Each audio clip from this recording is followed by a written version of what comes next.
In nomine Patri et Filii et Spiritus Sancti. Amen. Que la grâce et la paix du Christ soient avec vous. Donc, on va faire une prochaine vidéo, comme je l'avais promise, c'est à propos de la divinité du Christ. Et donc, dans cette vidéo, on va aborder un texte issu d'un savant mahométan qui s'intitule, donc son ouvrage, c'est Al-Talik ala al-Anajil al-Arba wal Al-Talik ala al-Tawra wa ala Geria min Kutub al-Anbiya.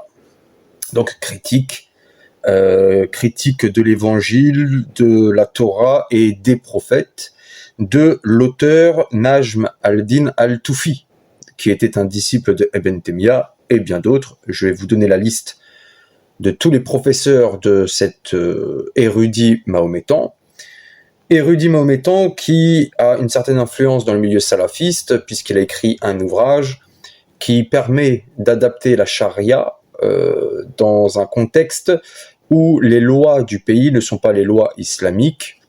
Et dans le contexte historique, ce livre avait été utilisé pour mettre en corrélation comment pratiquer la charia dans un endroit supposément islamique, mais qui est dirigé par des lois occidentales. Et donc cet érudit-là avait eu notamment un impact chez les réformistes salafistes.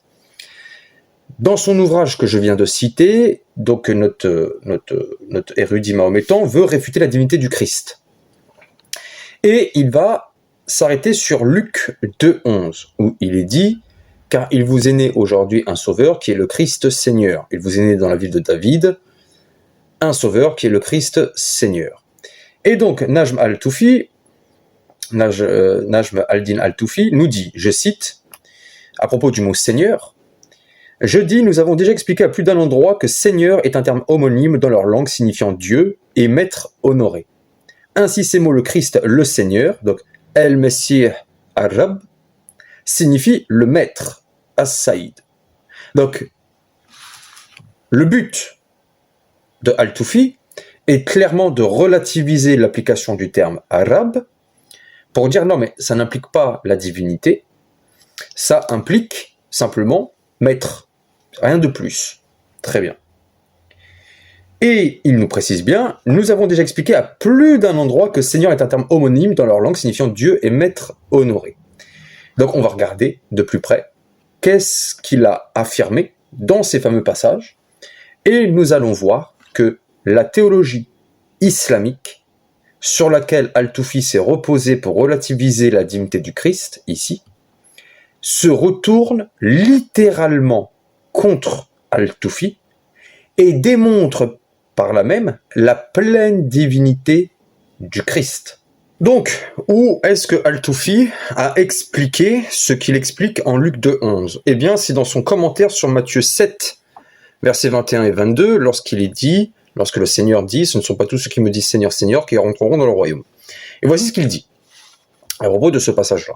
« Je dis, c'est peut-être une des choses qui ont égaré les chrétiens quant à leur conviction que le Christ est un Dieu. Cela peut être résolu de plusieurs façons. Premièrement, nous avons déjà expliqué plus tôt qu'il y a des défauts et des incohérences dans l'évangile. Donc, ce verset peut en faire partie. Deuxième point. Deuxièmement, si le texte est authentique, leur adresse au Christ en termes de seigneurie n'appartient pas aux choses qui nécessitent sa divinité. Tout comme on dit dans le langage courant, le seigneur de la maison, le seigneur de l'esclave et de la bête de selle, donc une monture, etc. Là, c'est très important. Il faut que les auditeurs retiennent l'exemple que Al-Toufi utilise. Écoutez bien. Je reprends le texte. Deuxièmement, si le texte est authentique, leur adresse au Christ, donc quand ils disent « Seigneur, Seigneur », en termes de seigneurie, n'appartient pas aux choses qui nécessitent sa divinité. Tout comme on dit dans le langage courant, le seigneur de la maison, le seigneur de l'esclave et de la bête de selle, etc.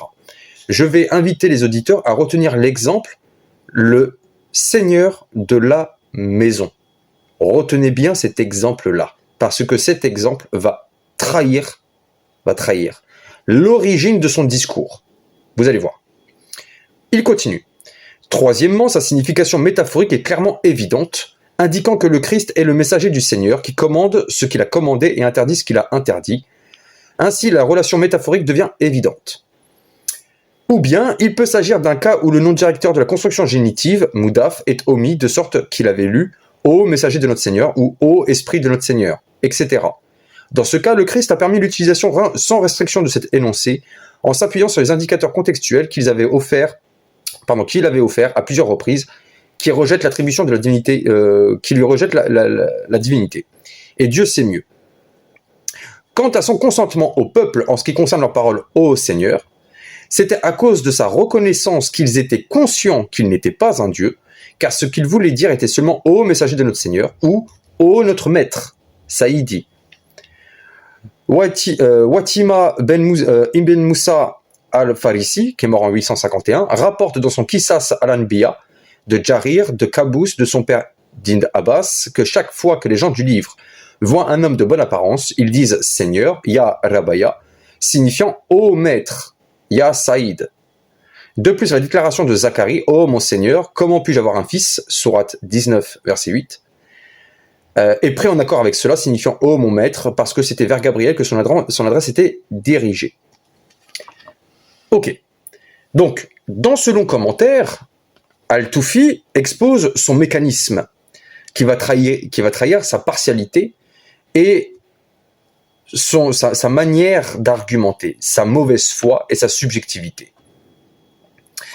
Il va employer en fait sa propre théologie à géométrie variable et il va même sciemment la mélanger.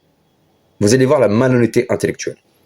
Tout d'abord, Al-Toufi jette la suspicion sur le verset en disant peut-être qu'il est inauthentique.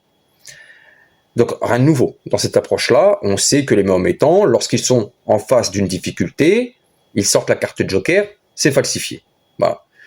Dans le cadre d'un débat, dans le cadre d'un échange, si le Mahométan en vient à dire que c'est falsifié, l'affaire elle est pliée. C'est-à-dire qu'en fait, il n'a plus rien à dire en fait. Par contre, là où ça devient intéressant, c'est lorsqu'il dit « Si le texte est authentique, leur adresse au Christ en termes de seigneurie n'appartient pas aux choses qui nécessitent sa divinité, tout comme on dit dans le langage courant, le seigneur de la maison. » Donc retenez bien cet exemple-là, seigneur de la maison. Le seigneur de l'esclave et de la bête de sel. Alors pourquoi je retiens cet exemple-là? Parce qu'il n'est pas nouveau. Non seulement il n'est pas nouveau dans l'approche des apologètes ou des critiques vis-à-vis de la Sainte Écriture, mahométan, mais on va le retrouver, comme on va le voir, on va le retrouver dans la théologie islamique. Donc, premier commentaire que nous allons aborder, c'est le tafsir de Ibn Kathir. Tafsir de Ibn Kathir, il nous dit à la sourate 1, donc sourate Al-Fatiha, au verset 2, sur la mention Seigneur des mondes. Et voici ce qu'il nous dit. Arab est le propriétaire qui a pleine autorité sur sa propriété. Arab, linguistiquement, signifie le maître ou celui qui a l'autorité de diriger. Toutes ces significations sont correctes pour Allah. Lorsqu'il est seul, écoutez bien, lorsqu'il est seul, le mot Rab n'est utilisé que pour Allah. Lorsque il est seul, donc le mot Rab, lorsqu'il est seul, le mot Rab n'est utilisé que pour Allah. Quant à son emploi pour un autre qu'Allah, il peut être utilisé pour dire Rab ad-Dar, Seigneur de la maison, le maître de tel ou tel objet. Donc Ibn Kathir nous donne une première explication en disant que le mot Rab signifie propriétaire, Seigneur. Mais il nous précise que le mot Rab, lorsqu'il est avec un article défini, ce qui donne Arab, lorsqu'il est employé seul, il ne désigne que Dieu seul. Et que si on doit l'utiliser pour une créature, on doit utiliser que dans un cas possessif arabe ad-Dar, le seigneur de la maison. Al-Qurtubi, sur la même sourate et sur le même verset, nous dit « Lorsque l'article défini est apposé sur seigneur, donc Rab, donc lorsque l'article défini est apposé sur seigneur seul, il ne peut signifier qu'Allah tout-puissant parce qu'il est défini, mais s'il est rendu possessif, il peut être partagé entre Allah et ses esclaves. Il est dit, Allah est le seigneur des esclaves, Zaïd est le seigneur de la maison. Le même exemple que Toufi, que Ibn Tabari, que Ibn Kathir. Et Allah est le Seigneur des Seigneurs. Allah possède à la fois le propriétaire et ce qui est possédé. Il l'a créé, le pourvoit. Aucun Seigneur à part Allah ne peut être soit un créateur, soit un pourvoyeur, etc. etc.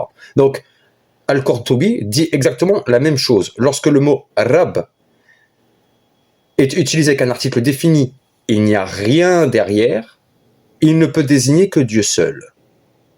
Par contre, le mot Rab peut être utilisé pour une créature, on peut désigner une créature par le mot Rab, si on le met dans une construction possessive. Par exemple, le maître de la maison. Maintenant, nous allons prendre An-Nawawi. An-Nawawi, pareil, grande figure islamique, qui avait fait un célèbre commentaire sur le Sahih Muslim, et qui nous dit, dans son Kitab Al-Adkar, les oulémas disent que Ar-Rabb, donc le Seigneur, avec Alif et Lam, l'article défini, ne peut être utilisé pour personne sauf Allah. Ne peut être utilisé pour personne sauf Allah. Mais dans une construction possessive, il est permis de dire Seigneur de la richesse, Seigneur de la maison.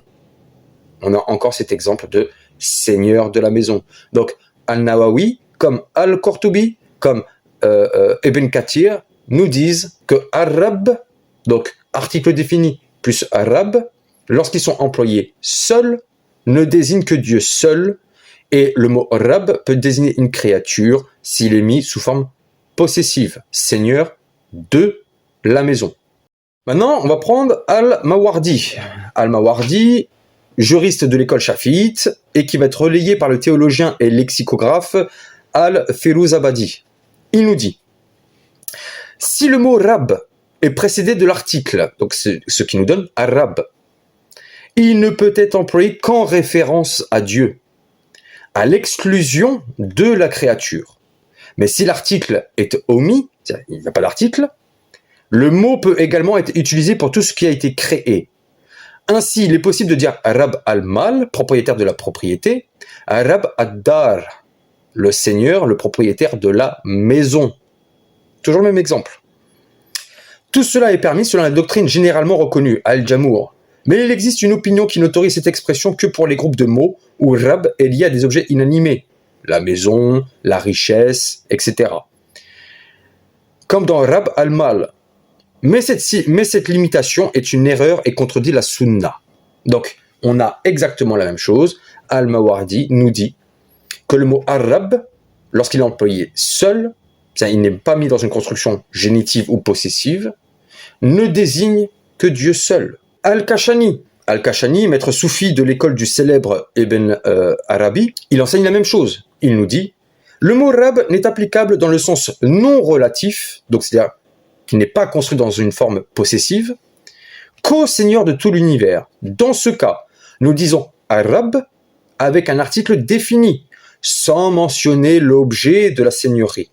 On entend par là Allah seul. Ensuite, nous avons Az-Zamassari, qui nous dit « Ils n'appelèrent Seigneur, Arab, personne en dehors de Dieu et ailleurs. Il est lié, donc le mot Rab, est lié à d'autres par l'addition. Comme ils disent Seigneur de la maison. » Toujours le même exemple. Seigneur de la chamelle, etc., etc. Donc là encore, il nous dit que le mot Arab, lorsqu'il est employé seul, non pas dans une construction possessive ou génitive, il ne peut désigner que Dieu seul. Donc, en d'autres termes, Al-Toufi, qu'est-ce qu'il nous dit? Il utilise précisément le cas de la construction au possessif, Arab ad-Dar, maître de la maison, pour expliquer en Luc 2.11, puisque son explication de Luc 2.11 nous renvoie à son explication de Matthieu 7, versets 21 et 22. Lorsqu'il est dit en Luc 2.11, il vous est né un sauveur qui est El-Messie Arab, il utilise la forme possessive pour expliquer le mot Arab. Or, dans la théologie islamique, on fait précisément le distinguo, et c'est précisément par ce distinguo-là qu'on dit que Arab ne désigne que Dieu seul. Donc, quand il est dit « il vous est né un sauveur qui est El-Messie Arab », nous avons là une claire démonstration de la divinité du Christ selon le texte évangélique. Et pour pallier à ce problème-là, Al-Toufi a dû sciemment mélanger les règles de la théologie islamique, disant que Arab ne désigne que Dieu seul, ne peut pas être appliqué à une créature, et que si le mot Arab doit être appliqué à une créature, il faut lui rajouter une forme possessive. Ce n'est pas le cas en Luc 2,11, pas plus que c'est dans le cas de Matthieu 7, versets 21 et 22. Donc, on a Al-Toufi qui mélange sciemment sa propre théologie pour relativiser la divinité du Christ. Nous sommes face à un cas de figure de mauvaise foi et de falsification. L'autre problème qui va s'avancer devant nous, c'est que Al-Toufi ne fait que déplacer le problème. Il nous dit en Luc 2,11 que Arab signifie As-Saïd. Or, si ces termes sont équivalents, en sachant que Arab ne peut être appliqué qu'à Dieu seul, alors As-Saïd ne peut être appliqué qu'à Dieu seul. Je cite An-Nawawi, toujours dans son livre que j'ai mentionné précédemment, An-Nahas a dit, on peut dire maître Saïd à propos de quelqu'un à condition qu'il ne soit pas un déviant.